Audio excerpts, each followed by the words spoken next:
I vote because my voice matters. I vote because my voice matters. I vote. I vote. I vote. I vote because America matters. Because my opinion matters. Because freedom matters. I vote because I matter. I vote because my future matters. I vote because my generation matters. I vote. I vote because who we elect to Congress matters. I vote because the midterm matters. I vote because the midterm matters. I vote because the midterm matters. Good evening, everyone. Thank you so much for being here at our final event of the 2018 National Agenda Speaker Series. We're in our 8th year. We're brought to you by the University of Delaware Center for Political Communication. We have major support from the Office of the Provost and the College of Arts and Sciences, and we're so appreciative to them. Tonight's program is also co-sponsored by the Journalism Program in the College of Arts and Sciences. So hi. I'm Dr. Lindsay Hoffman. This is my 4th year of managing National Agenda, and I'm so pleased to be here. I'm also the Associate Director of the CPC. This year's theme has been Midterm Matters, as you just saw. And we've been talking about all things related to the midterm elections, as well as issues that matter to the nation this year. Well, here we are, just over a week, barely over a week, out from the 2018 midterms, with some races still too close to call. And tonight, we're doing a postmortem. The CPC, I will remind you, is a nonpartisan organization.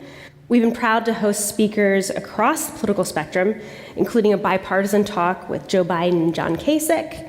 Our first speaker this year, the very outspoken feminist columnist Lauren Duca, cybersecurity expert and UD alum Dave DeWalt, and teen journalist Gabe Fleischer, who gave us a perspective from a 16-year-old who's following politics.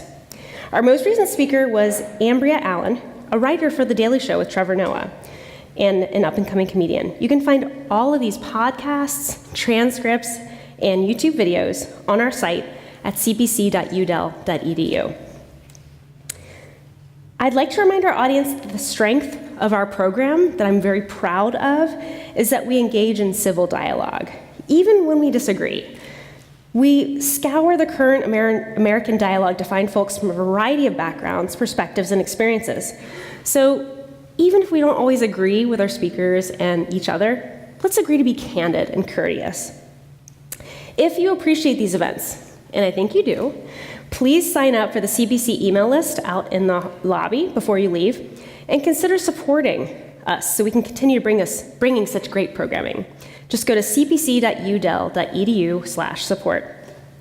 As usual, we'll have an open Q&A at the end of this talk using the catch box. If you're not familiar with this, it's a microphone that we literally toss back and forth. 2 of my students will be helping moderate that conversation. Thank you, guys. And you can also tweet questions and comments to #UdelAgenda.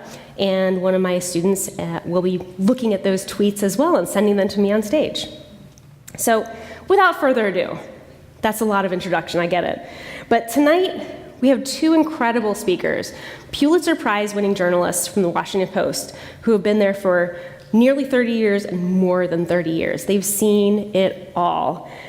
Mary Jordan writes about national politics, political issues for the Washington Post. She spent 14 years abroad as a foreign correspondent and Washington Post co-bureau chief in Tokyo, Mexico City, and London, with her husband and colleague, Kevin Sullivan. She's written for more than 40 countries. She and Sullivan won the 2003 Pulitzer Prize for international reporting for their investigation of the Mexican justice system. And in 2016, the Washington Post honored her with the Eugene Meyer Award for Distinguished Service, based on the principles of the paper's legendary former owner, tell the truth for the public good and always be fair. Her husband, Kevin Sullivan, is also Pulitzer Prize-winning senior correspondent and associate editor for the Washington Post, covering national and international affairs. He was a foreign correspondent for 14 years, then served as chief foreign correspondent for the Post and Sunday's features editor for the Post. He has reported from more than 75 countries on 6 continents. Both of them, with 4 Post photographers, were finalists for the 2009 Pulitzer Prize for International Reporting for stories about difficulties facing women around the world. They also won the George Polk Award in 1998 for coverage of the Asian financial crisis. It's bittersweet for me to end a National Agenda season, and this beautiful space here in Mitchell Hall has been our home for 8 years, and it gives us the opportunity to enter a conversation curious, open-minded, and compassionate, and to hear perspectives and views that we might not hear in our daily echo chambers. Let's face it, we all live in pretty narrow echo chambers. So I hope you will join me in giving a big blue hen welcome to our fantastic speakers tonight, Mary Jordan and Kevin Sullivan.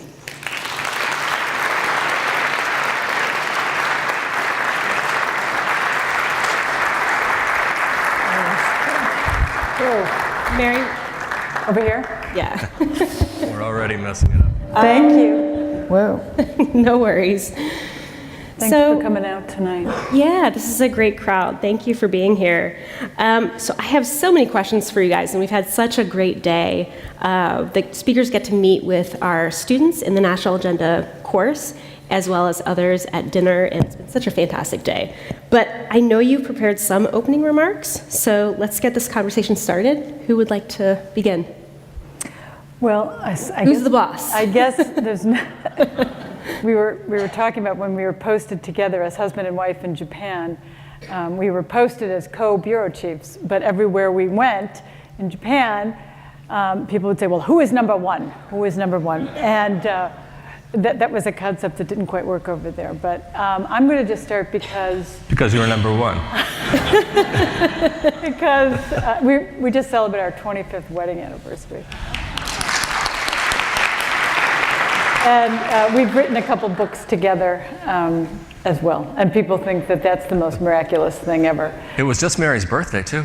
No, come, would you? Anyway. So since the topic was the midterms, I think I'll start on that. But there's a big bonus coming because Kevin just came back from 3 weeks in Saudi Arabia as one of the only journalists from an American newspaper that got a visa in there after his friend and our colleague Jamal Khashoggi was killed. Kevin was there to cover the story and just back and has a lot of interesting things to say. So it's kind of a bonus for the midterms because it does play into certainly about the Trump administration, how they're going to deal with it. But just because there's so many interesting people and friends in the audience who have questions, I was just going to say that having spent from 2015 until these midterms running around the country listening, and that was our job primarily, was it was a big divide. There are bubbles. There's the red states, the blue states. Just go and listen to people. See what, and we've spent a lot of in-depth time. And I was very happy that this election cycle specifically, I said I really want to talk to women because I think women will decide the midterms. Why? Because when you looked at all the most competitive congressional districts all around the country, it was women powering them. They were overwhelmingly the people that were knocking on doors, that were signing people up outside of supermarkets to vote. They were voting in bigger numbers, and that is true. I mean, already a little bit more than 50% of the population is female, but well over that. When you look at all voters, women vote more. And then we had thousands, literally 3,900 women, many of them for the first time, running for state office. That was just astounding. I was looking at the state houses, so people that were just fed up with, let's say Louisiana turning back Medicaid money, or Georgia, they said, well, I'm going to go run. Why can't I run? And so people who were librarians and teachers and nurses and whatever job they were, they didn't, go up the regular route. They just started running for office. And so spent a lot of time talking to women, and I'll just bring up two, and then we can start talking about something else. But I went back 3 times to the suburbs of Georgia because we knew Georgia was an important state. It's been a red state for 25 years. And we had a big, Stacey Abrams was trying to become the first black woman to run any state, let alone that state. but also because the movie industry has been moving in. You know, now it's more likely that a TV show or a movie is filmed outside of Atlanta than in Hollywood. And there's been a lot of newcomers. There's a lot of other reasons, for healthcare reasons, for the airports and everything. That state is becoming a bit more bluer. So there's a lot of interest in Georgia. So we spent a time with our chief and veteran foreign correspondent, Dan Boltz, who a lot of people know, he's on TV a lot. Dan and I went down and we spent time talking to women. And one woman said something that I really felt kind of summed up everything I was seeing. She said, she was 57 years old. She was a marketing executive. She had 2 grown kids. She had a nice house. And she said that she was so upset that Donald Trump was president because she felt disrespected by him, the way he spoke, what he did with, she felt embarrassed about the standing in the world, she said, and about women's rights. That she said, I never was even interested in going to the PTA, let alone getting involved in politics. But she signed up for something called Resist Trump Tuesdays. And she became this organizer. And she got hundreds of people to come out. And then they had this thing called Bloody Mary, postcards and Bloody Marys on Sunday. And all these women, nobody had ever gotten involved in politics before, met for brunch, and they signed all these postcards to friends saying, this candidate I know, you've got to vote for him, make sure you vote, here's your polling place. And they would have stacks and stacks and stacks. I'd never seen this kind of involvement, especially from people who hadn't been ever involved in politics before. So that was what was driving the record turnout.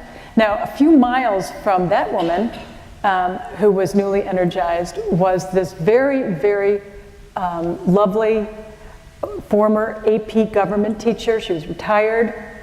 Her husband served in Vietnam. He was a helicopter pilot. She gardened. She was the chair of this local Republican women's group. And she said, you know, I don't like everything that Donald Trump does. I don't like that he tweets. I wish he would put his thumbs down. That's what she said about that. But I feel a whole lot safer under him than I did under President Obama. And I feel that he's better for the economic-wise, that my kids who have been struggling in their 30s with jobs, now there's more money in their bank. So I'm going to vote for the Republican ticket, and in 2020 I'm going to vote for Trump again. So spent a lot of time with those 2 women, really kind of crystallized the division in the country, and it was also really interesting about where they get their information. The Republican woman, she said she started turning off Fox because she was getting bored with it. But she said, you know, there's all these interesting emails that come in. Ben Shapiro and some of these other conservatives somehow had mined the voting rolls, and anybody who had contributed money to any kind of Republican fundraiser, and she was getting direct messages about everything. So something happens about Iran, she gets the take from a conservative pundit. And so it was very important to see where the information is. But these are where these bubbles are forming. And of course, the other woman would never, ever turn on Fox TV. And she had her own favorite shows that were on MSNBC. And I think the challenge going forward, the good news is record turnout. It's been since the 1960s that we had this many people turn out in the midterm. Interesting that those are very divisive times too, that led people to go to the polls in greater numbers. I think 2020, it's only heightening, especially because women who have been underrepresented in elected office won big, and it was because of women candidates. Many of them first-time women candidates who ran right into Congress. You know, the old thing was you had to run for school board or party politics. They said, forget that, we raise kids, we can't do that. And they ran Mikey Sherrill, who a lot of people know from Philadelphia. She was, and many other really interesting women.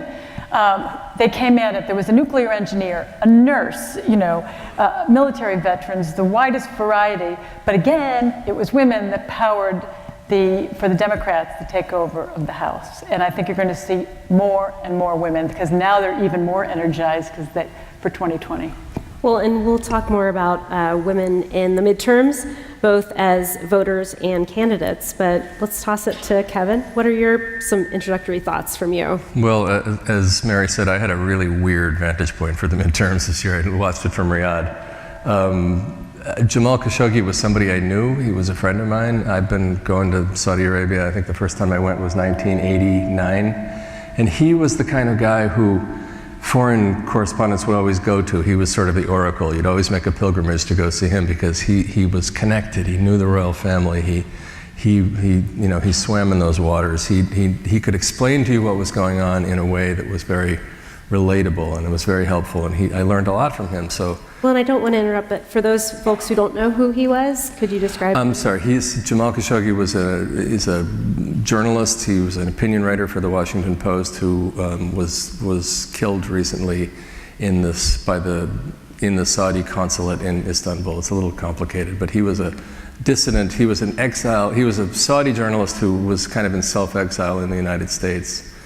He went to Istanbul because he was going to marry a Turkish woman, and he needed some documents at the consulate there, the Saudi consulate, and he went in and he never came out. And what we've since learned is that he was murdered in there by a hit team of security agents sent from Saudi Arabia, and very likely his body was chopped up and dissolved in acid. Not a good way to go. So after this happened, my bosses asked me to go there and kind of be on the ground and find out what was happening. So I did. And the main question was, the crown prince in Saudi Arabia is really the de facto ruler. He's a man named Mohammed bin Salman. And he's the king's son, but he's really in charge. And the great suspicion is that he probably ordered the death of this journalist who was critical of him. He has a bad habit of jailing anyone who criticizes him. He's pretty tough on anybody who does this, and there's no proof that he ordered this killing, but there's a lot of suspicion that he did. So one of the questions was, will the leadership in Saudi Arabia change? Will anything happen over there because of this? So my job was to go around and try to talk to people about this. And one day I talked to a lot of people in the city, but I thought it would be interesting to get out in the countryside and hear from people who we don't often hear from. And I went to this little town about 75 miles south of Riyadh, and it was way out in the desert. It's a kind of a farming village, and just lovely people. And I was there on a Friday, and it was right after people were coming out of Friday prayers, and all the men came into this market, and I sat in the market and chatted with a lot of them. And it was just remarkable. There's this feeling kind of in Paris and in Rome and in Germany and in Washington that Mohammed bin Salman, the crown prince, is really in trouble. Something's going to happen. Something has to change. I don't think so. The people I talk to out there would say things like, I will support him for as long as he lives. And I said, really? Even if he did something terrible? And he said, yes, absolutely. Like, okay. I said, why? And he said, well, the royal family, everything I have comes from the royal family. Everything that this country has comes from them, and nobody's perfect. Maybe he did something wrong here, but I'll support him forever. And I asked somebody else, well, what about this guy who was killed in the consulate? And he was killed, a lot of people think he was killed on orders from Mohammed bin Salman. And he said, lies. It's all lies, lies, lies, lies. The media has made this up. I think maybe he had a stroke. It's like, okay. So the level of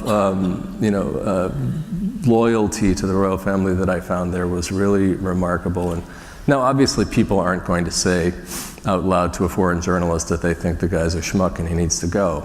It's very unlikely. But the enthusiasm and the real kind of true believerism that I saw from these people was really remarkable. And he has so much support at home that he's not going anywhere. I mean, he's going to be the guy that we're dealing with for decades and decades.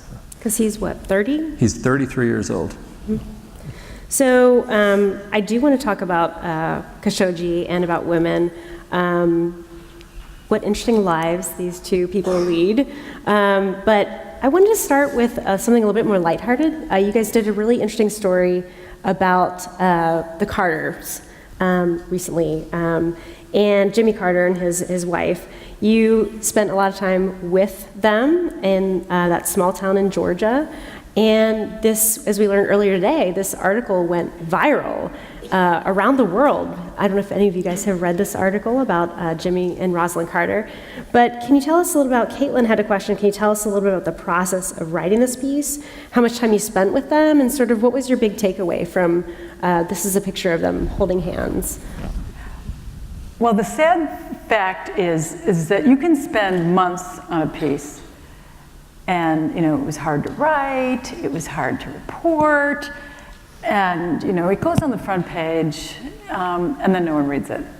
I mean, there is just no fairness in life or in journalism, This one, I think it was a good idea to do it. I think that was the key thing. We thought, no one's really talking to Jimmy Carter. It'd be really fun to hear what he has to say about truth and lies and money, because he's so famously has said that he wouldn't join corporate boards, he wouldn't get these big moneyed speeches, and in an era when the president only likes gold sinks and belt buckles on his plane, and it's just such a contrast. So I think the key there was, it was just a good idea to ask him, and then it took months. And the hard part was getting around his staff that didn't want him to talk, which is often the hardest part. He's 93, and I think they were just protective of him, even though he's off hammering at Habitat for Humanity and building houses. So I don't know what they were so afraid of. But then we had dinner with him in this place. How do you describe the? It's it's the town where he was born, and he goes every Saturday night and has dinner at a friend's house, in this little room full of Jimmy Carter tchotchkes. There's a peanut, a big grinning peanut, and Billy beer, cans of unopened Billy beer. If you want one of those, we can set you up with one.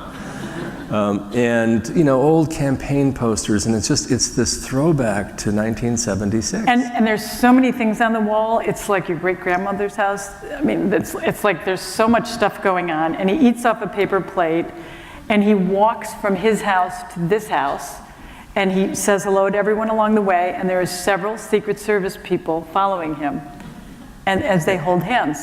And he's got they got the box wine, and they're drinking their water out of red Solo cups, and which is fine. He was the president, and that was the most charming thing. The thing that we took away was the humility of the way he lives. He lives so simply and so unpretentiously that we said to him, you could make so much money if you wanted to giving speeches or being on boards. And he said, that's not why I wanted to be president. And I don't want to, I feel like that would be abusing the trust that was given me. It was really lovely to capture how they react with each other. They've been together just about forever.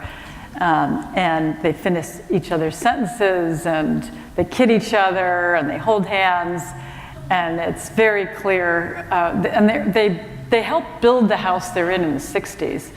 And one interesting little trivia fact is the fence that's outside, that is some special fence that Secret Service had made, so maybe it's electric, I don't know, they don't tell me, but it's a special fence, had been outside Richard Nixon's house in California.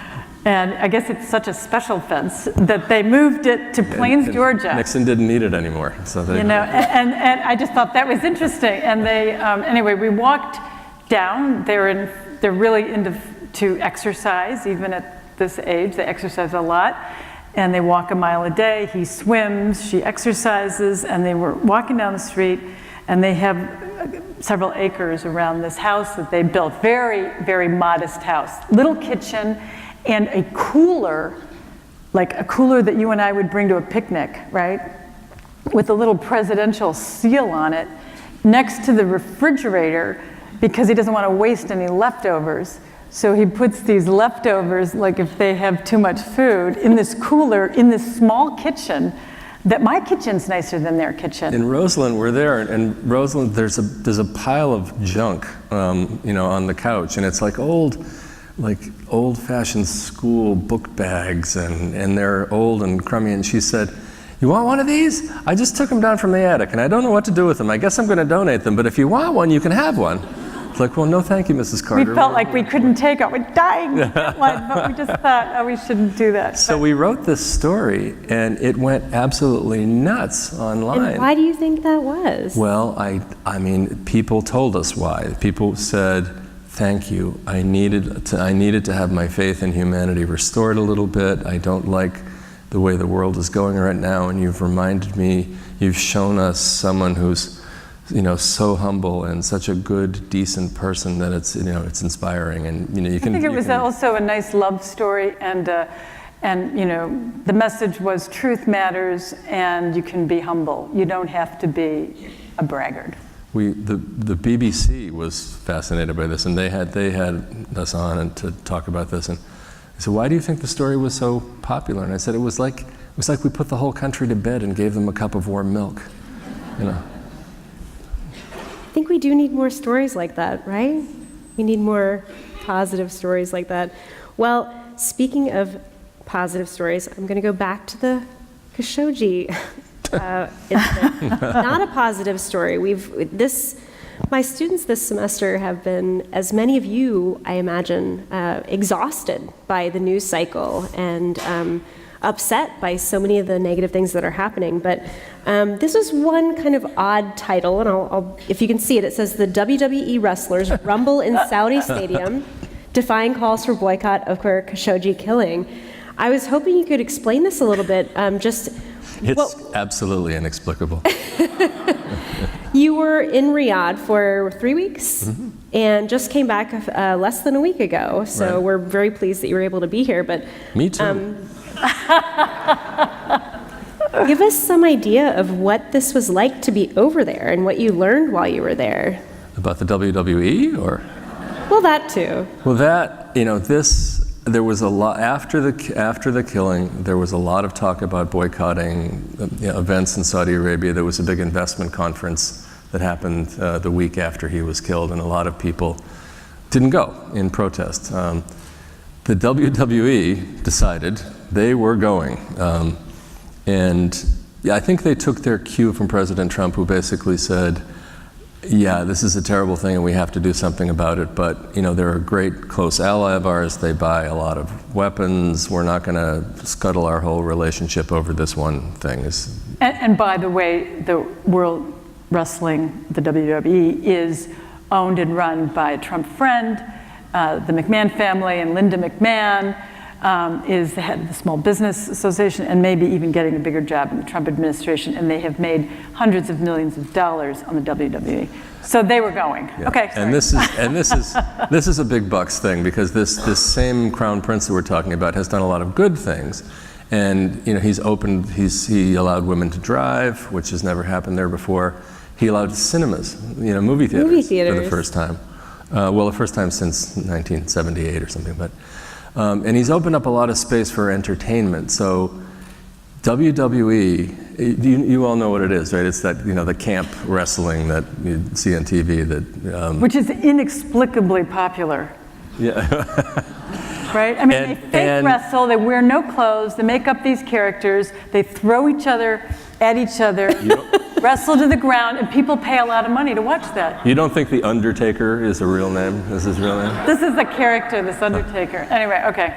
So they come, and it's in this huge stadium in Riyadh. It's 25,000 people, and I see this group of kids about 18 years old, and they can't stay in their seats. They're jumping up and down, and they're screaming, and they're just having the best time. And I went over and I said, "You got to help me here. Why do you care about this?" "You don't understand. In America, you can see this any weekend you want. Here, we can do a thing like this like once a year, maybe twice a year most. This is so exciting for us. I can't stand it." And he was just like, it was like, calm down. So it's an opportunity, and it was so popular there because this is new. It's this kind of thing is sort of new for them. How do you reconcile that, like this leader who's providing these new opportunities for people, but who also seems to be involved in an assassination attempt of someone who's speaking out against his... Well, this is the question that the whole world is wrestling with right now. I mean, he is two sides of that coin. I mean, he has absolutely done a lot of very, very good things in that country, and he has absolutely done a lot of really horrendous things too. What do you do? What's the right punishment? How do you decide to, do you completely stop doing business with him because of these things? What do you predict will happen? Absolutely nothing. I think they'll be, having seen the way the Saudis have, circled the wagons and how they are absolutely 100% behind him, and he knows that he has that kind of domestic support.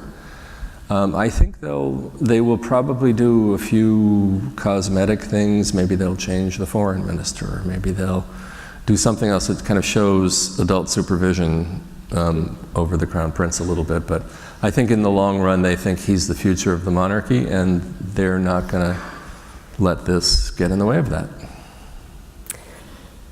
Okay, then. So I think one of the things I'd like to address with both of you is, this is just sort of a random graphic, but the criticism of news media like the Washington Post being called fake news. Do you think, this comes from one of my students, Christine, do you think the phenomenon of fake news has united journalists or caused a rift between, particularly she talks about conservative and liberal media outlets? What has this kind of somewhat recent accusation of legitimate factual news being called fake news, what impact has that had on journalists? Well, first of all, it's energized the field. People find it's more important than ever to have, really comprehensive factual journalism. People need to have a common basis of information to make decisions. So there's a lot of smart people going into journalism right now because I think they feel it's a need, it's a calling, it's something that's good for the country. It's also very dangerous when you have the President of the United States call you the enemy of the people, and even do it by telling people, as he did Leslie Stahl, that he was only doing that because if you keep it up and you make the press the punching bag, then when they have a story that you don't like, you can discredit and minimize it. He even said that. And yet it still works because, first of all, the media is a lot of things, and there's a lot of different kinds of media, and there's a lot of jerks in the media and errors in the media, and so it's kind of an easy thing to pick on. But the heart of it is, the fourth pillar of democracy. It's a check on power. And he doesn't like it when we write about his taxes and the fact that we don't, the New York Times spent a year and a half trying to get more about, has he ever paid $1 in tax? He doesn't want us to know that. I mean, it's important to have somebody pushing for information, and that's why a lot of people go into journalism, certainly why I did, that, I thought I would run for office, and I thought, well, maybe I'm better suited here. I mean, you just want to feel like something you do matters. Yeah, no, the enemy of the people thing is really dangerous. It's not, they throw it around like a slogan to rally the troops, and it's going to get somebody killed, and it's very dangerous, and I wish they would stop doing it.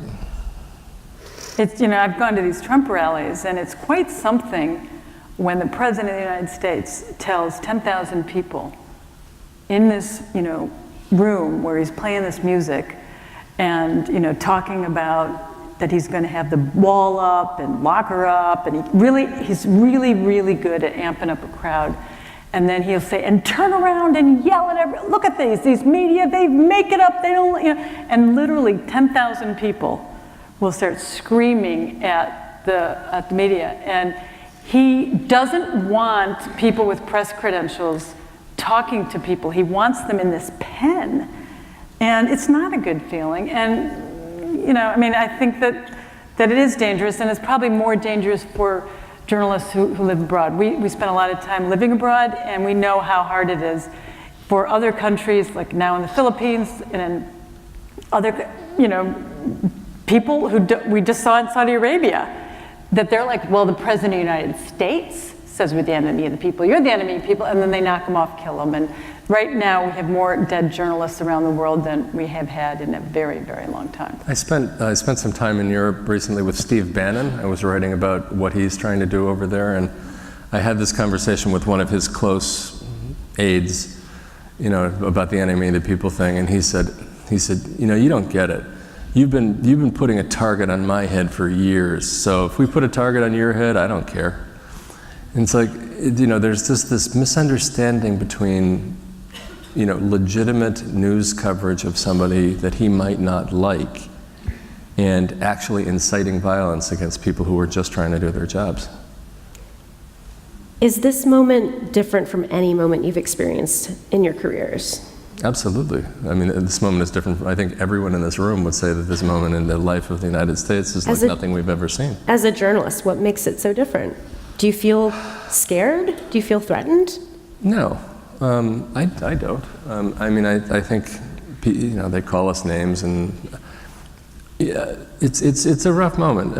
Often I think people mistake what we do for trying to get the president or trying to attack him. This is not what we do. If Hillary Clinton had been elected, if she were the president right now, I guarantee you her people would be whining about us too. I mean, people in power don't like the press because we tend to hold them accountable for mistakes, for their policies. We look at them, we look at their records very closely.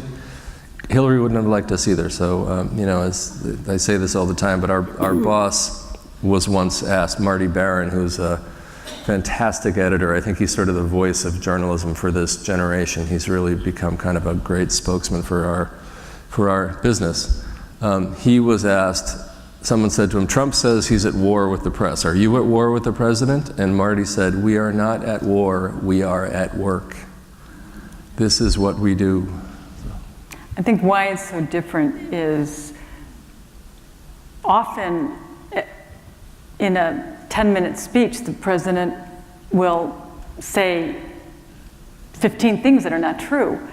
And so it became really hard to write because he would say things that were just not true. And so first, we didn't want to use the word lie because lie means intent. So then there was this whole thing about, and that wasn't factually true. And, and people were warned, well, you don't know what's in his head. Maybe he thinks the crowd size is really bigger, or maybe he really thinks, but it's so bizarrely and uniquely different than anything we've ever seen because, he just says these things and they're just not true. And we get a lot of grief from people who say, leave him alone. We know he misspeaks sometimes. I mean, it's just like this is just who he is. Why are you picking on him?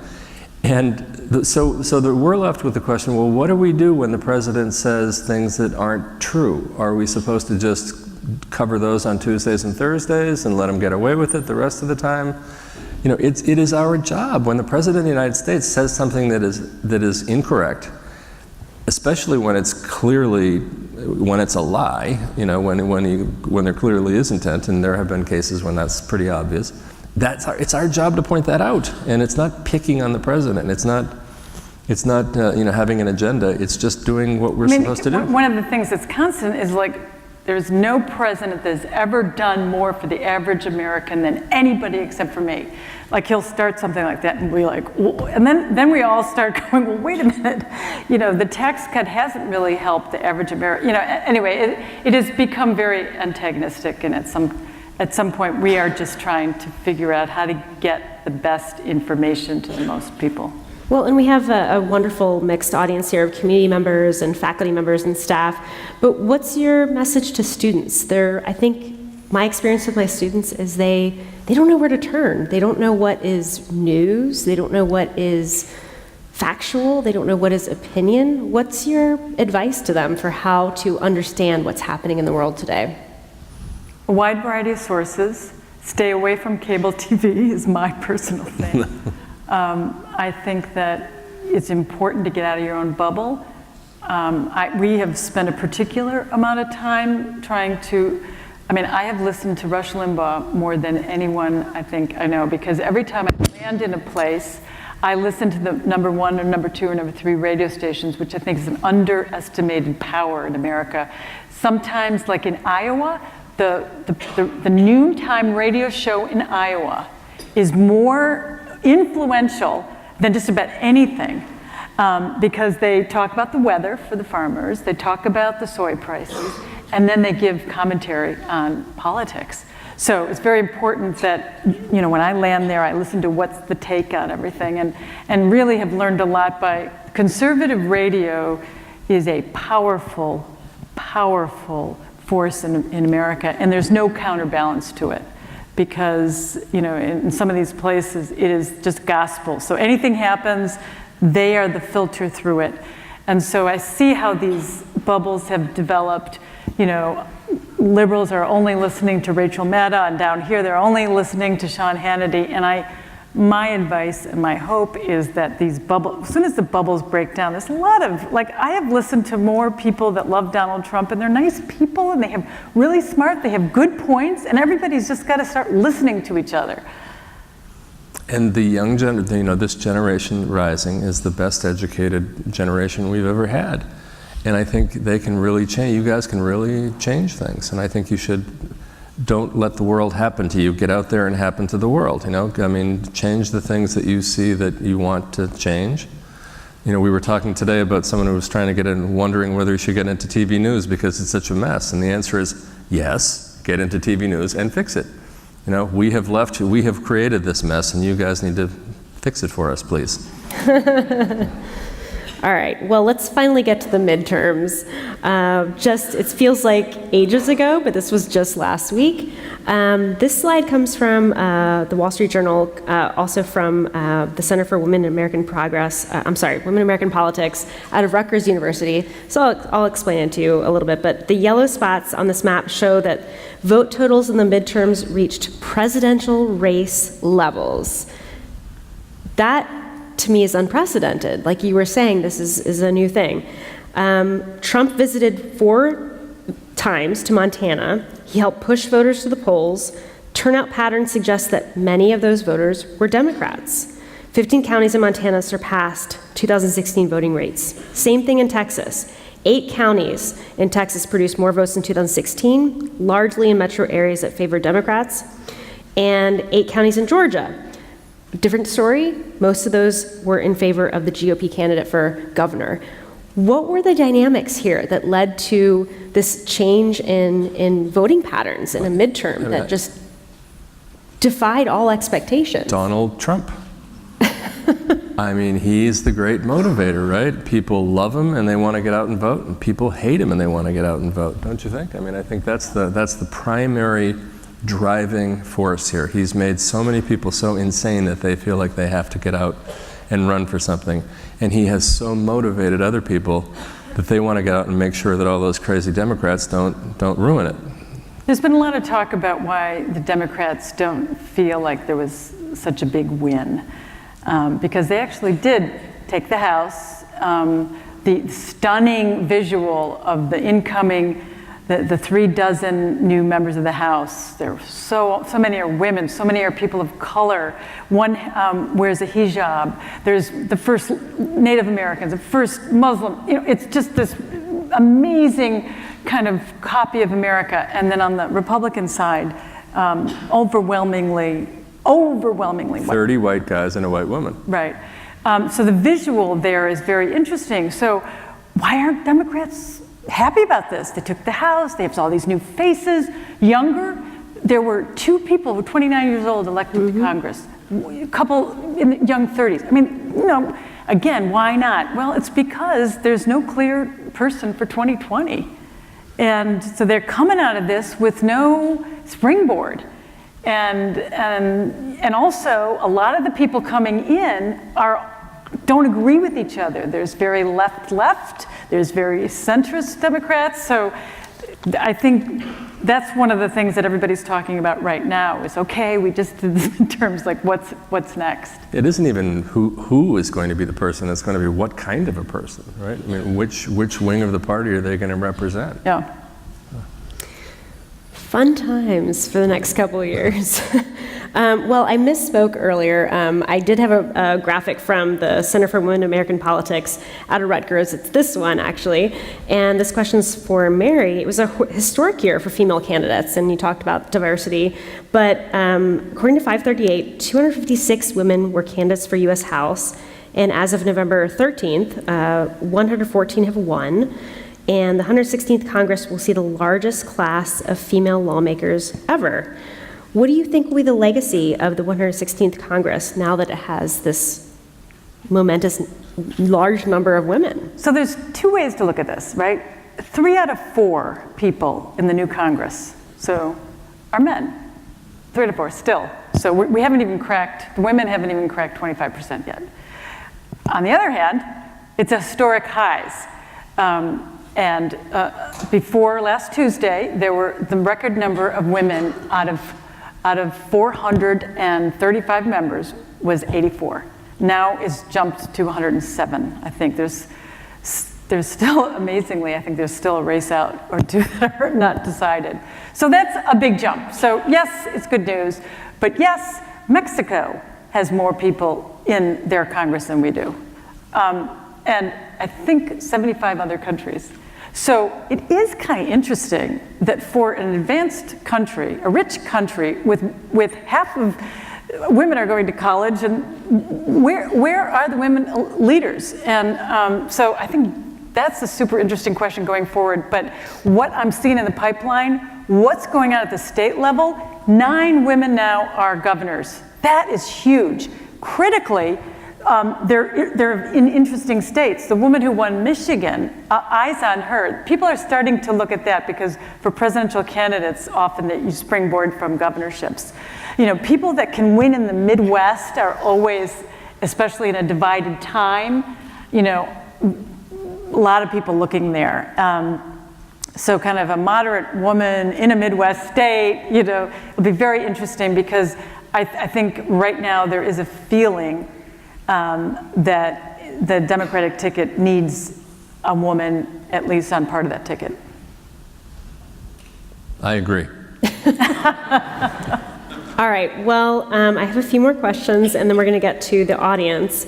But I think what's most fascinating that you guys maybe have not been able to express to this audience as much as you did earlier today is that you've traveled to so many nations to cover stories around the world. And Kimberly asked this question, after experiencing journalism and the media in so many areas, what would you say is the main difference between our nation's media and news media in other countries? Or are they similar? What's different about them?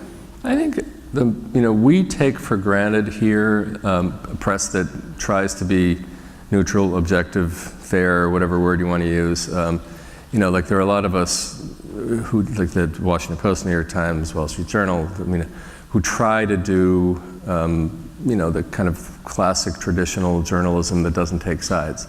That's rare around the world. In most other countries, the press is, oh yeah, that's that party's paper, or that's that party's paper. And saying earlier today, when we lived in London, and we would get, I think, 9 newspapers delivered every morning, and you could lay them out on the kitchen table, and in the spectrum, that's the far left paper, that's the kind of moderate left paper, that's the centrist paper, and it's what we do here is it's not unique, but it's certainly not the rule.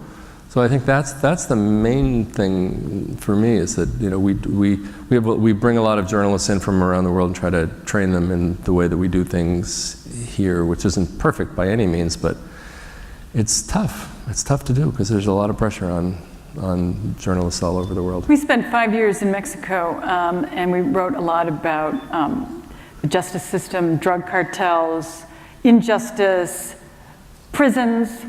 Prisons, by the way, at least when we were there, it's changed a little bit. Found a prison in Tijuana where drug leaders had a sauna in one of the cells because they were able to pay. You can pay for anything in prison. And so if you're poor and you stole something, so you're thrown in jail, you end up working for the big bad guys who've assassinated people. And the guards, like, who wants that job? So the drug leaders give $100 to the guard to go get them a lobster, bring it in. I mean, it was like, you couldn't make this up, what was going on about this, the tiered system. And so for us, I always felt like we were in dangerous places. Like, I once went into a town, and the equivalent of the Attorney General of the country had given me 6 guys with machine guns because he was using me because he felt like, get the word out, there's an American journalist on this truck, they won't shoot, and we need to know what's going on in Sinaloa, which was kind of this badass part of cradle of cocaine in the hemisphere. And it was a Valentine's Day massacre where one gang came in and killed every male in town. It was a small town, but I mean, it was from a boy who was this old to thing. So I wanted to go in, and I wouldn't do it again, especially when I saw that you had to kind of come in. It was like out of a Gunsmoke, an old Wild West movie. You kind of come around the corner, and anybody could be shooting at you. But I always felt like when we were doing some of this stuff that was probably some of our best work, because we were American journalists, we had the FBI, we had the weight of the US government. If they chopped us up or killed us, that it would become a thing, but... It would be a hassle for them. They'd have the FBI. So we were down there saying, making it known we were American. Again, that was a different era, because it wasn't during this time. But what I wanted to say is that how are we different from others? I really have enormous admiration for the Mexican journalists that were doing that. And they were getting killed left and right trying to report. And I think one of the heroes of my life was the lawyer who was the prosecutor for organized crime in Mexico. And he traveled with like 10 bodyguards minimum.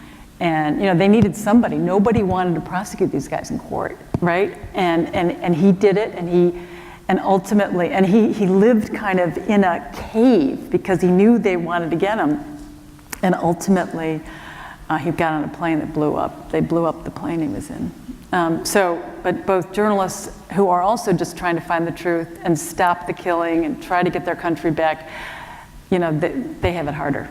And government control too. When we were, just before we were the correspondents in Tokyo, and just before we got there, our correspondent there one night got a call from someone at one of the big newspapers who said, the crown princess is going to get married. We know this, but we can't report it. But if the Washington Post reports it, we can report that the Washington Post reported it. So our guy said, well, he kind of checked around and figured that it was actually legitimate. So we reported it, and 10 seconds later, the Japanese media was just filled with crown princess to get married. According to the Washington Post. According to the Washington Post. We have no idea how they found out. But because they would have gotten crucified by the government if they had released that information before the government wanted to do the stage-managed release of that information. So. Well, I mean, so much of what you guys have described is, and you all haven't heard some of the scariest stories that you guys have described as being journalists in frightening places, but you also have described this sort of renewed energy and this revitalization. What advice can you give? I know a lot of my students are thinking about becoming journalists. What do you want them to do? What do you see for them? Just write clearly, because good writing is clear thinking. And no matter what you do, right? If you're a lawyer, you're a teacher, any job, I just think that that's a skill that is sometimes underestimated. And if you write, writing forces you to think. And so just write. And as a professor, I agree. So no matter what you do, and go to school. We have 2 kids. We have one who's 21 and 23, and so they're sick of me saying this. But I think, it's a wonderful time. 20s are a hard time for anybody. It was hard for, when I was in my 20s, so many choices. There's more choices now. It's not so easy. But I think you can't go wrong if you keep learning. Just do something that you keep learning in, and then you'll be fine. And don't let people tell you it's a terrible time to go into journalism. It's not. I mean, it's a glorious time. There's more opportunities, more ways to express yourself. The median age in the Washington Post newsroom 10 years ago was, I don't know, 40. I mean, it was, and now we have all of these young people running around the newsroom. Whippersnappers. The whippersnappers, but it's different. I mean, because it's, it used to be that the older people of the Washington Post would impart wisdom on the young people. And now this is very much a two-way street. We're learning from the skills that young people are bringing in. So there's more opportunity for young people in media, I think, than there's ever been. It's just not the traditional routes that we followed. It's, it can be a different way of getting there, but it's an exciting time. People need information and clear writing and clear thinking more than they've ever needed it. So do it. Well, I'm going to ask Parker and Hannah to go back to the booth to get, Hannah's way ahead of the game. Thank you, dear. But before we take it to the audience, there is so much news to consume. And of course, the Washington Post is a great source. But who are your favorite current reporters, current authors? Oh, you can't ask that. You can what say I each would other. say. I would say make sure you don't overload on social media, and take a walk in the woods and enjoy the leaves. I do think I certainly see it that it's just addicting. It never ends. This link goes to that link, goes to this link, and then all of a sudden you started on this, and you're down this rabbit hole. And so, I think the best thing is to center yourself about what you're trying to learn, and then go take a walk and get away from the screen. And don't mistake looking at Twitter for reading. Though there's good stuff on it. I mean, it's like eating chips. It is. I mean, eat a whole meal somewhere. I mean, someplace like the Atlantic, but who's the Economist. Who are one or two people that you would say? But see, there's no such thing as one or two people. Well, I have one. Go ahead. So it's one of our guys, but there's, if you're interested in world news, there's a newsletter at the Washington Post called Today's Worldview. It's a paid, it's a subscription newsletter. You have to pay for your subscription to the Washington Post, but then it's free. But it's just it's a trip around the globe every morning, and it's thoughtful and it's in depth and it's fantastic. It's done by this guy Ishant Tharoor, who's a young reporter at the Post who's just brilliant, and I'm a huge fan. I mean, The Economist is great. So many greats at the New York Times and at the Post and at the Atlantic, but there's also all kinds of other people that it's one of those things. I'm one of 7 in my family. It's like naming some of my brothers and sisters, not the others. So. No, I understand. I think we're just we're all just kind of swimming in this area, just trying to find an anchor or life raft or whatever it is. Right. I will say that both of you had mentioned what I describe as diversifying your portfolio, reading things that you don't necessarily agree with, that you might find at first very aggressive or repulsive, but understanding other people's points of view is really important. So critical. Yeah. All right, so I think Hannah has the catch box. So we toss this thing around. If you raise your hand, if you just speak into the top of the box, it becomes a magical microphone. So we'll start over on this side of the auditorium, and then Parker will be in charge of this side. So who over here has a question for our esteemed speakers? You can ask anything. Well.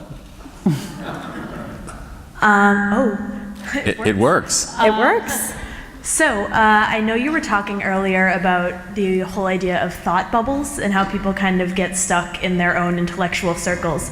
And a lot of my friends who are LGBT and people of color feel like Republicans and Trump voters in particular don't respect their human rights and in fact actively vote against their civil rights. So do marginalized groups still have an obligation to listen to people that they believe disregard their humanity?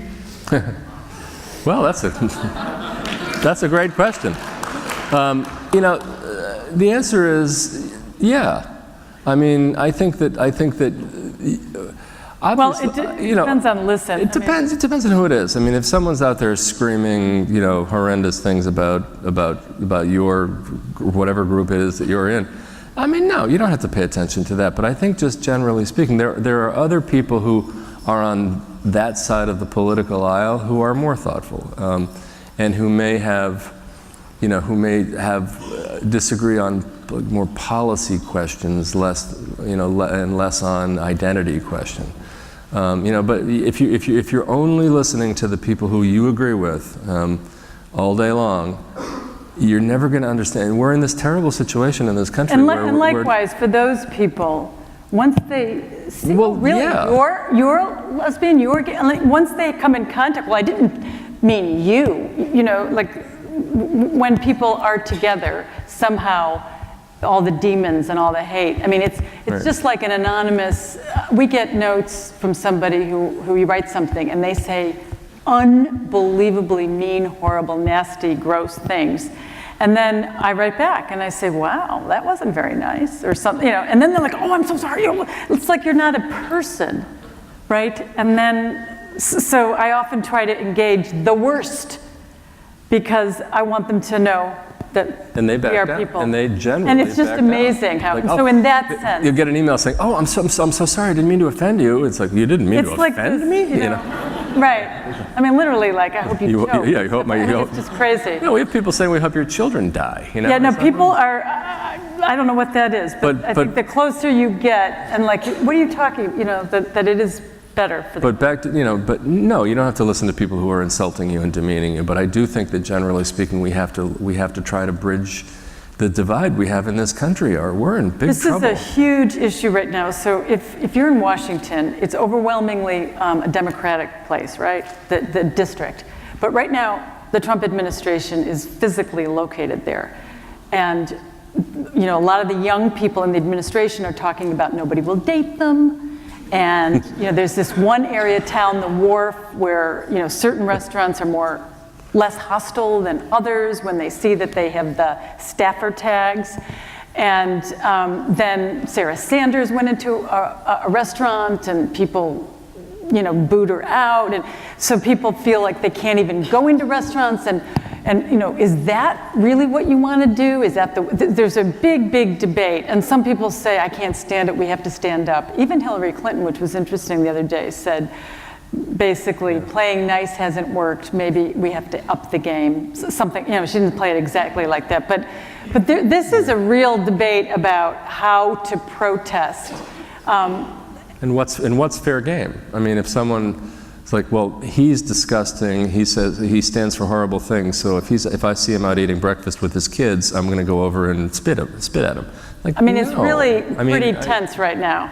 Yeah. If you're in a public place, it's become it was interesting. There's a famous restaurant in California, the Chez Panisse, that Alice Waters had, and she said in the Vietnam time at Berkeley, where it was, Bob McNamara walked in, and she didn't want him there, and the other people didn't want him there, and she was like, I don't know what to do. It's very similar now to what's going on, because I don't want John Bolton to come into, somebody would say, but they did not,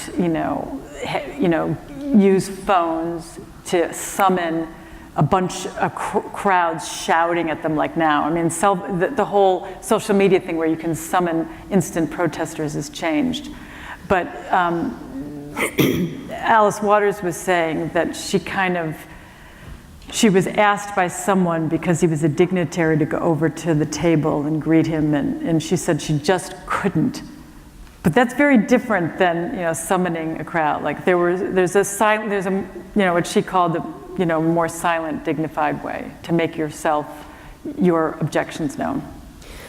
If I can answer that, I don't usually inject myself into this, but as a professor of communication, I'll put my little professor cap on with a little tassel, it's like the 8-pointed hat thing.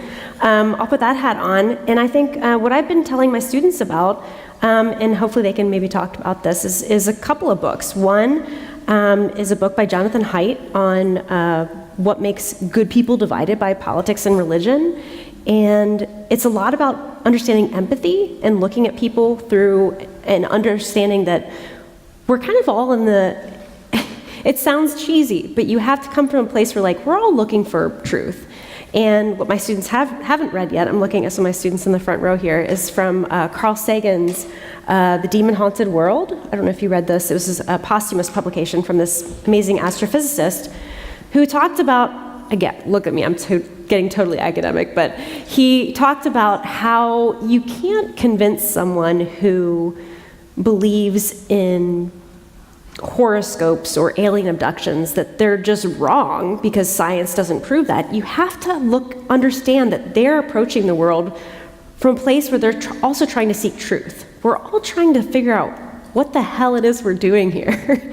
And I think when we can kind of shed those identities, sometimes it's a very positive thing for us to be able to open ourselves up to other people. So I think it's a great question. Thank you for asking it. Yeah. And I do hope that that the conversations we have here in National Agenda and that we encourage through living room conversations and other engagement things that we do as part of the Center for Political Communication, encourage you to have more open discussions and ask good questions like that. I did think one thing was quite interesting on this campaign is you'd go to the congressional races, women, quite often the candidates, and many of them won, were all talking about how to have more respect for each side and not to be shouting all the time. You know, people often talk about, is there a difference in how people campaign? You know, this notion of healing is going to be a key issue for 2020. And whoever can frame it better, you know, so far we, you know, people don't want a civil war, and they don't want, you know, we were talking to an astronaut the other day because we were doing something about NASA, and I just happened to say to her, when you're up there, she spent 161 days circling the globe. I said, does it really look red and blue when you look down? You know, and it led to a very interesting discussion, but I do think men and women about how the country can find common ground for health care and, you know, figure out the immigration mess, because it's just like we're not getting anywhere the way it is. On the other hand, you don't have to hug a Nazi. So. All right, Parker, is there anyone over on this side of the auditorium who has a question? Thank you. Do I speak from? Hello? That works. Yes. Well, first of all, thank you for your time for this evening and give us knowledge and your experience, especially internationally. And I'm Iranian American, and I'm very concerned. My view about the mid-election, and especially this time, a little bit of rough time to my country where I was born and raised. And I was thinking about who is going to be elected so they can save my country. And so I voted for Democrats. I'm Democrat. So, however, my question is, first of all, thank you for coming back. You were in Saudi. And do you know the conflict between Saudi, Israel, and Iran? And they want to demolish the government over there. And I'm not talking about the government. However, my question is, what do you think is going to happen? Of course, the Khashoggi, a little bit heat came down from Iran. They are not on the news as much, but eventually the conflict is still going on. Sanction is suffering people in Iran, my family, and if in case war breaks down between US, Israel, Saudi, and Iran, is Russia and China going to come and get involved with the whole situation? Thank you. That's a question nobody wants to think about. You know, it's a mess, right? You know, the Iran's influence in that part of the world is terrible. You know, the government is doing terrible things, and you know, and people are trying to figure out the best way to counter that. Obviously, the Obama administration took one tack. I mean, trying to kind of coax them into this nuclear deal, bring them along in baby steps. And the Trump administration is just going to hit them with a big stick. there's no way of telling where that's going to go, but the people, I think you're right, the people who are going to suffer the most are people like your family.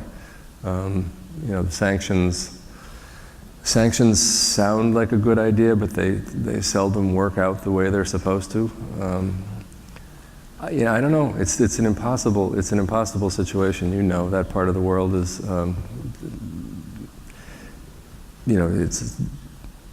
there's no good. We're fumbling for answers for Iran, and we haven't found anything that works yet. Thank you. Looks like, how about we have a question way back here in the center, Parker? Toss it. Hi. So recently, President Trump revoked Jim Acosta's White House press pass when he was questioning President Trump, and then later in the day, Sarah Huckabee Sanders tweeted out a video which looked apparently to be doctored of the incident happening. So I just wanted to hear what your opinions and take is on that whole exchange. Well, it was doctored. I mean, that is just, this is the problem where, everyone has looked at that, it was sped up and changed. It's just bizarre to have the White House doing that, The White House is putting out false propaganda. The people who were sitting next to them all said what they saw. Jim Acosta is abrasive. It's interesting that he picked him because there's a lot of press corps people, but it's the principle there. You don't pick who you want to ask questions of. And then Abby Phillips, who is a friend of mine, who is a African-American woman, she asked a question. She asked a fine question. And he goes, "That's a stupid question. You always ask stupid questions." The President of the United States said that but he does it for a reason. He's a very intelligent, very smart, very shrewd man. It's not, when you meet him one-on-one, he's not like he is on stage. He goes into this mode. One-on-one, he's much more charming. He's clearly knows what he's doing. He creates these spectacles, and unfortunately then people remember the Jim Costa thing and remember that he had this fight with Abby Phillips, and they forget that the Democrats just lost the House. He specifically fired Jeff Sessions the day after. Why? Of course he was in such a bad mood.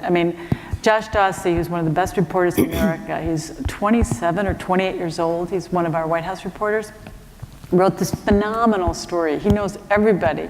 The guy just is a nonstop reporting machine. And his amazing story was that when Trump was in Air Force One flying to Paris for the World War II 100th anniversary where he was with Macron, he was fuming.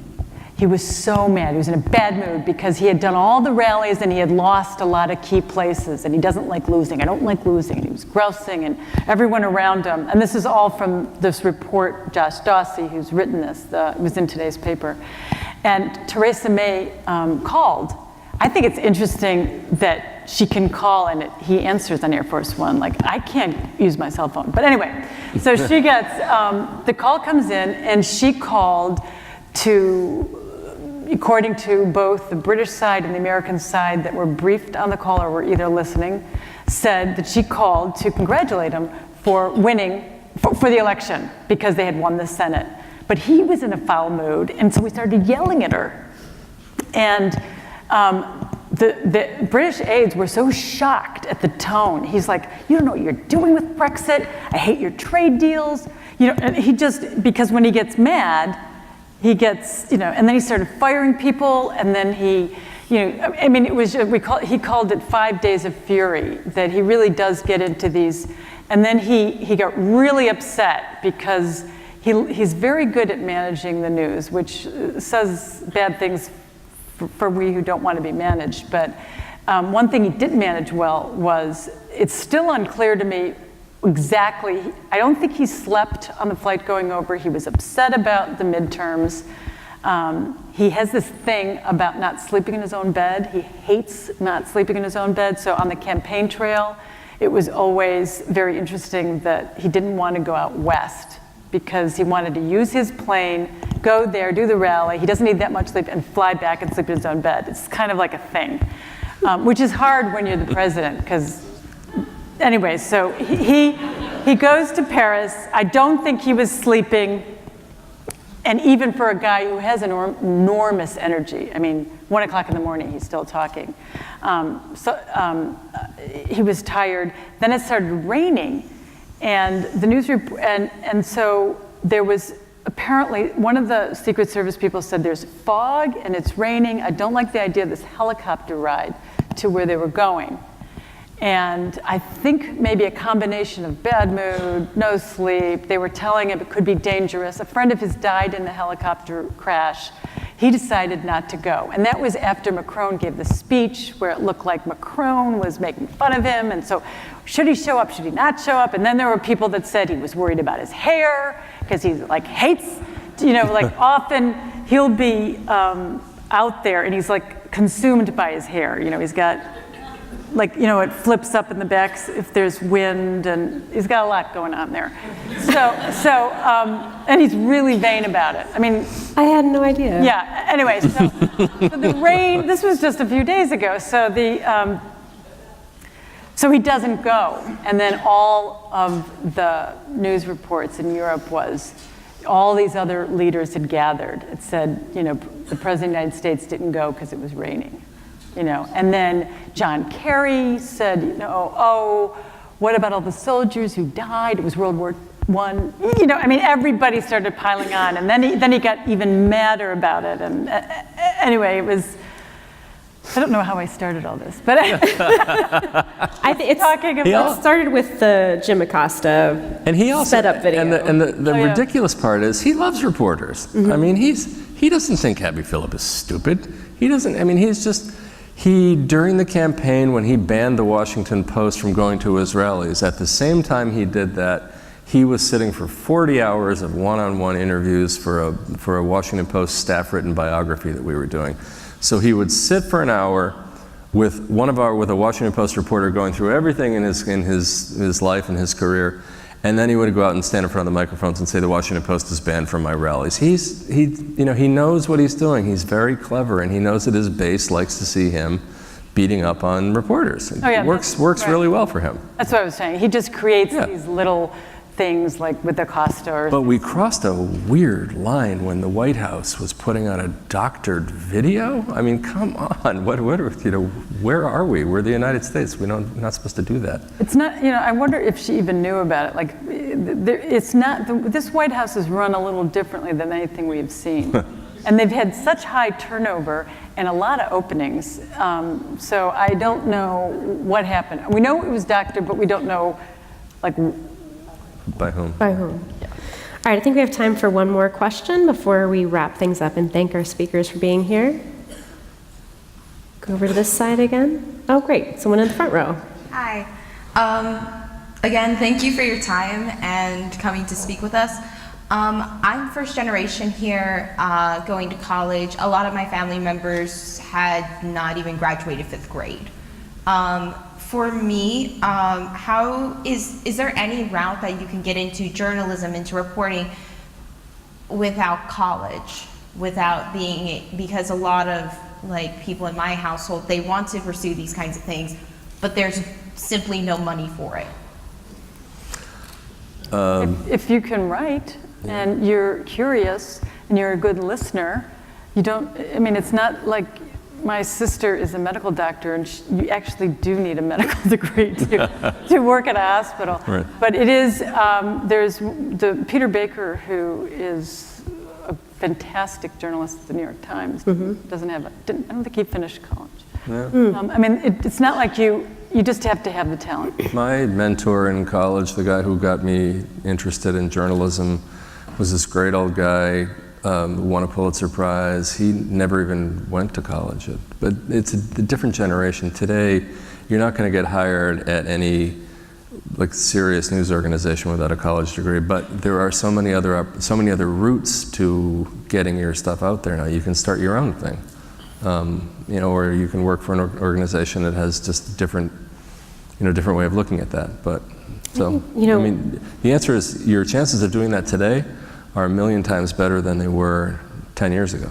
Also, if you have a specialty, you know, I tell any young person, just get a specialty. You know, if you know, please, you know, we want lawyers on TV talking about law. We want doctors who are journalists. You know, we have lawyers and doctors. We have lawyers covering the Supreme Court. We have doctors covering medicine. You know, just learn, know what you're talking about, and right. then, If you know, and go on TV. If you know chess better than anybody else, right? You know, Our gardening guy knows gardens. You know, if you have an expertise, it's find a beat. Find a way to find a platform. Group, or you know, some culture or art, a language. You know, if you know a country, you just know it cold. It's a great marketplace out there now for people with ideas and skill and ambition and drive. Well, and I don't want to sound cliche, but like podcasting now is so huge. Like there are so many new avenues for journalism and for investigative reporting and different kinds of reporting, narrative reporting that we haven't seen before coming through podcasts. So I'd encourage you as a professor to, for yourself at least, to look into student media at the University of Delaware. We have a newspaper, radio station, television station. Just find any opportunity you can to just do it. I think that's the bottom line. Just practice it, do it, and you'll succeed. So I do want to, before we thank our speakers for being here tonight, I do want to thank everyone for attending all of these events this semester. I know not all of you have been at every event, and I appreciate the nice turnout this evening.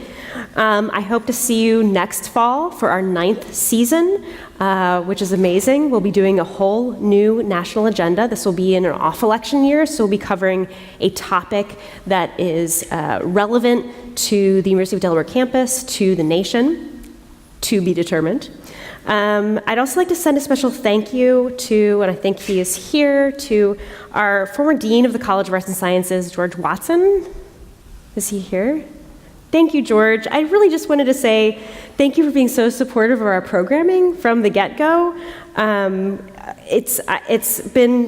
It wouldn't have happened without the college's support, and I think that what we have here is something really special, so I wanted to send a special thank you to you. I also want to send a special thank you to J.C. Boggs, who I don't think is here, but I think his sister is here. Is that right, Aaron? So thank you for being here. He and the Boggs family generously donate funding for a scholarship for our political communication minors, which you can find out more about that minor by talking to me or looking at the cpc.udel.edu. I want to make sure to ask you guys to please follow us on Twitter at UDCPC for updates on other events, and also to find out if you've been here before. You've heard me talking over and over again about voter turnout among UD students. We don't have the final tally for that yet, but we have created a campaign called the Make It Count campaign, where at the beginning of this semester, a student-led initiative wanted to sign up 2,000 students to register to vote through TurboVote on campus before the end of the academic year, so the end of 2019. As of today, my student, who is the leader of this initiative, told me that it's nearly 1,500 people who have signed up for TurboVote. So that's here at the University of Delaware's campus. When I came here, labeled one of the most politically apathetic campuses in the nation, I think in 2018, we're seeing something different. So I'm really pleased to have you all here. I hope to see you here again next year. Thank you to our terrific speakers. And I want to finally announce, for the final time, our Voices Matter audio essay contest. This is for students who would like to submit, this is our 2nd annual competition, who would like to submit an audio essay about issues that matter to them. We have an awards ceremony early in the spring semester of 2019, and it's a really great opportunity to express your voice. For those of you who are asking questions about how do I express my perspective, how do I express who I am, this is the place to do it. So I really encourage you to please submit your entries to this, and cash awards. So can I just say, that's how I got my start in journalism. I was 16 in Cleveland, Ohio. My parents were immigrants from Ireland.